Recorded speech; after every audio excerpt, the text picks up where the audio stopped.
জবাব তলব করেছে দেশের শীর্ষ আদালত সুপ্রিম কোর্ট। এসআইআর নিয়ে পশ্চিমবঙ্গ সরকার সহ সব পক্ষের জবাব তলব, আপনার প্রতিক্রিয়া বিষয়ে? নিঃসন্দেহে সুপ্রিম কোর্টের এই অভিভাবক সুলভ ভূমিকা আমাদের নাগরিকদের, সাধারণ নাগরিকদের অনেকখানি আশ্বস্ত করছে।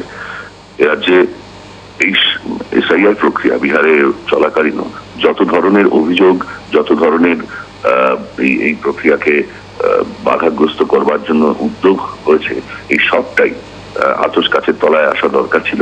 যারা অভিযোগ তুলেছেন তারা এবার অভিযোগের সারবত্তা নিয়ে আদালতের কাছে যাবেন, আদালতের কাছে প্রমাণ করবেন যে তাদের অভিযোগের আদৌ কোনো বাস্তব ভিত্তি আছে কিনা, এবং তারপর আদালত সে সমস্ত বিচার বিবেচনা করে তাদের অভিমত জানাবেন। একই সঙ্গে নির্বাচন কমিশন তারাও দায় এড়াতে পারে না। অভিযোগ যখন এসছে কিছু বিষয়ে, তখন সেই বিষয়ের যদি অভিযোগগুলি যথার্থ প্রমাণিত হয় তাহলে তার দায়িত্ব নিতে হবে নির্বাচন কমিশনকে।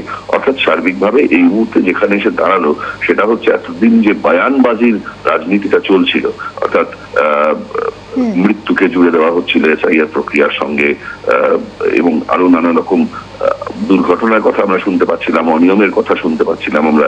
সেই সমস্ত কিছুতে এবার আদালত তার অভিভাবক সুলভ ভূমিকা নিয়ে অবতীর্ণ হলে আমার মনে হয়েছে যে গণতন্ত্রের স্বার্থই আরো স্পষ্ট সুরক্ষিত হবে, এবং এটা বাঞ্ছনীয়।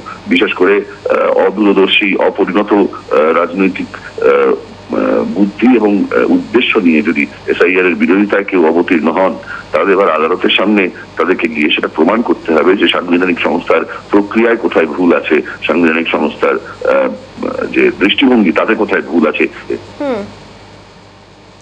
ধন্যবাদ আপনাকে। রাজনৈতিক বিশ্লেষক অমিতাভ কাঞ্জিলাল ছিলেন টেলিফোন লাইনে।